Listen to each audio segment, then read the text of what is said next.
द्रौपदी के इस राज को जानकर हैरान रह गए थे पांडव। हेलो गाइस, मैं हूं दिलीप जोनवर। आप लोग देख रहे हैं मिस्टर दिलीप ऑफिशियल 4K। तो आइए शुरू करते हैं। महाभारत की कहानी में ऐसा बहुत कुछ हुआ जिसकी कल्पना कर पाना भी मुमकिन नहीं था। इस श्रेणी में द्रौपदी का 5 भाइयों की पत्नी होना मुख्य तौर पर देखा जा सकता है। ऐश्वर्य, धन संपत्ति का लालच, मानसिक भटकवा, प्रतिशोध की भावना, घमंड और मानसिक धुंध सभी तत्व इस कहानी में मौजूद है। महाभारत की कहानी की अलग अलग विद्वान अलग अलग तरह से व्याख्या करते हैं। महाभारत से संबंधित कई लोकप्रिय कथाएं भी मिलती है। इसी श्रेणी में एक है जबूल अध्ययन, जिसमें द्रौपदी अपने राज का खुलासा करती है। जी हाँ दोस्तों,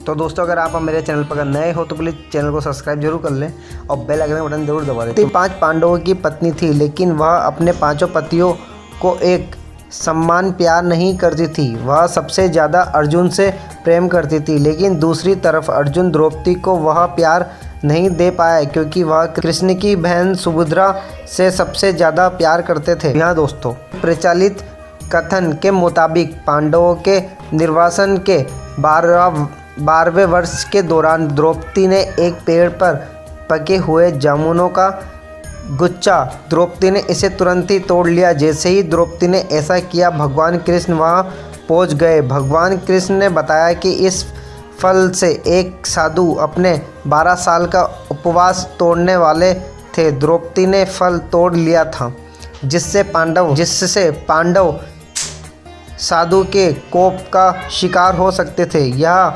सुनकर पांडवों ने श्री कृष्ण से गुहार लगाई। भगवान श्री कृष्ण ने कहा कि इसके लिए पांडवों को पेड़ के नीचे जाकर केवल सच वचन बोलने होंगे। भगवान कृष्ण ने फल को पेड़ के नीचे रख दिया और कहा कि अब हर किसी को अपने सारे राज खोलने होंगे। अगर हर कोई ऐसा करेगा तो फल ऊपर पेड़ पर वापस लग जाएगा और पांडव साधु के प्रकोप से बच जाएंगे।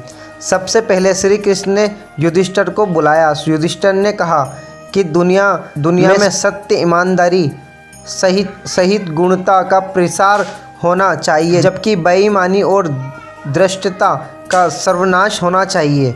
युधिष्ठिर ने पांडवों के साथ हुए सभी बुरे घटनाक्रमों के लिए द्रौपदी को जिम्मेदार ठहराया। युधिष्ठिर के सत्य वचन कहने के बाद फल जमीन से 2 फीट ऊपर आ गया। श्री कृष्ण ने भीम से बोलने के लिए कहा। साथ ही श्री कृष्ण ने भीम को चेतावनी दी कि अगर तुमने झूठ बोला तो फल जलकर राख हो जाएगा।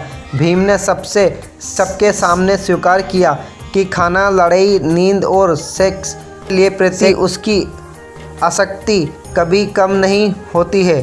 भीम ने कहा कि वह धृतराष्ट्र के सभी पुत्रों को मार देंगे। युधिष्ठिर के प्रति उसके मन में बहुत श्रद्धा, लेकिन जो भी उसके गंदे काम अपमान करेगा वह उसे मृत्यु के घाट उतार देगा। इसके बाद फल 2 फीट और ऊपर चला गया।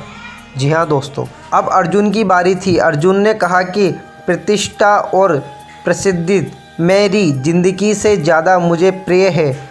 जब तक मैं युद्ध में कर्ण को नहीं दूंगा तब तक मेरे जीवन का उद्देश्य पूरा नहीं होगा। मैं इसके लिए कोई भी तरीका अपनाऊंगा, चाहे वह धर्म विरोधी ही क्यों ना हो। अर्जुन ने भी कुछ नहीं छिपाया। अर्जुन के बाद नकुल और सहदेव ने भी कई रहस्य ना छिपाते हुए सब सच कह दिया। जब केवल द्रौपदी बची थी, द्रौपदी ने कहा कि मेरे 5 पति मेरी 5 ज्ञानेंद्रियों, आँख, कान, नाक, मुंह और शरीर की तरह है। मेरे 5 पति हैं, लेकिन मैं उन सभी के दुर्भाग्य का कारण हूँ।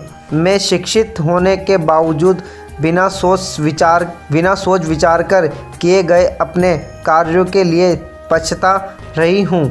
लेकिन द्रौपदी के यह सब कुछ बोलने के बाद भी फल ऊपर नहीं गया। तब श्री कृष्ण ने कहा, द्रौपदी कोई रहस्य छुपा रही है। तब द्रौपदी ने अपने पतियों की तरफ देखते हुए कहा, मैं आप 5 से प्यार करती हूँ, लेकिन मैं किसी 6वें पुरुष से भी प्यार करती हूँ। मैं कर्ण से भी प्यार करती हूँ। जाति की वजह से उससे विवाह नहीं करने का मुझे अब पछतावा होता है। अगर मैंने कर्ण से विवाह किया होता तो शायद मुझे इतने दुख नहीं झेलने पड़ते, तब शायद मुझे इस तरह के कड़वे अनुभवों से होकर नहीं गुजरना पड़ता। यह सुनकर पांचों पांडव हैरान रह गए, लेकिन किसी ने कुछ कहा नहीं। द्रौपदी के सारे रहस्य खोलने के श्री कृष्ण के कहे अनुसार फल वापस पेड़ पर पहुंच गया। इस घटना के बाद से पांडवों को यह एहसास हुआ कि पांच बहादुर पत्नियों के होने के बावजूद वह अपनी पत्नी की ज़रूरत के समय रक्षा करने नहीं पहुँचे। जब द्रौपदी को उनकी सबसे ज़्यादा ज़रूरत थी तो वो कभी उसके साथ खड़े नहीं हुए। इस पौराणिक कहानी का एक निहितार्थ यह भी हो सकता है कि हर किसी के कुछ राज होते हैं जिन्हें वह खुद तक सीमित रखते हैं। कई बार ये राज अपनों को चोट पहुंचाने के डर से छिपाकर रखे जाते हैं। जी हाँ दोस्तों, अगर आपको हमारी वीडियो अच्छी लगी तो हमारी वीडियो को लाइक कीजिएगा, चैनल को सब्सक्राइब कीजिएगा, बेल आइकन बटन दबाना ना भूलें। तो मिलते हैं अगली वीडियो में।